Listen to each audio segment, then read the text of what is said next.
વડોદરા શહેર પોલીસ કક્ષાના command and control સેન્ટરનું નાયબ મુખ્યમંત્રી હર્ષ સંઘવીએ લોકાર્પણ કર્યું હતું। ગુજરાત પોલીસના સ્માર્ટ પોલીસિંગ અંતર્ગત નેત્રમ પ્રોજેક્ટ હેઠળ પોલીસ ભવનના 7મા માળે સિટી લેવલનું આધુનિક સેન્ટર બનાવવામાં આવ્યું છે। વડોદરા શહેરની મુલાકાતે આવેલા નાયબ મુખ્યમંત્રી સીધા પોલીસ ભવન ખાતે પહોંચ્યા હતા, જે શહેર પોલીસ દ્વારા નાયબ મુખ્યમંત્રીને ગાર્ડ ઓફ ઓનર આપવામાં આવ્યું હતું।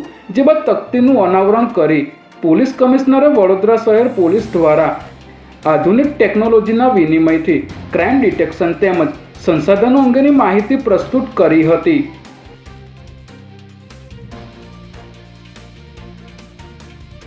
રાજ્યમાં સ્થાનિક સ્વરાજ્યની ચૂંટણીઓ નજીક આવી રહી છે, ત્યારે હવે રાજકીય પક્ષો દ્વારા ગુજરાત તરફ નજર કરવામાં આવી છે, જેને પગલે સોમવારે કોંગ્રેસના આગેવાન અને લોકસભાના વિપક્ષના નેતા રાહુલ ગાંધી વડોદરા ખાતે આદિવાસી અધિકાર કાર્યક્રમમાં હાજરી આપશે।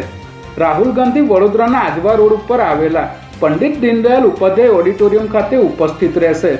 આ કાર્યક્રમમાં આદિવાસી વિસ્તારમાં કામ કરતી એનજીઓ, આદિવાસી આગેવાનો અને સેવાભાવી સંસ્થાઓના આગેવાનો ઉપસ્થિત રહેશે। ત્યારે રાહુલ ગાંધીના પ્રવાસ થકી ચૂંટણી પહેલા કોંગ્રેસ કાર્યકરોમાં નવો ઉત્સાહ ભરવામાં આવશે।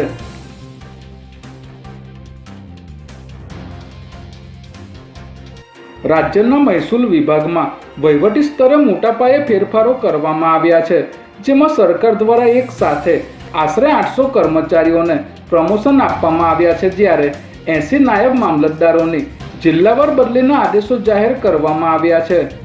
મહેસૂલ વિભાગ હેઠળ કાર્યરત કારકુન અને મહેસૂલી તલાટી વર્ગ 3ના કર્મચારીઓને બઢતી આપીને નાયબ મામલતદાર વર્ગ 3 તરીકે નિયુક્તિ આપવામાં આવી છે। સરકારના આદેશ મુજબ વિવિધ જિલ્લાઓમાં ફરજ બજાવતા નાયબ મામલતદારોને વહીવટી જરૂરિયાતોને ધ્યાનમાં રાખીને નવા જિલ્લાઓમાં બદલી આપવામાં આવી છે।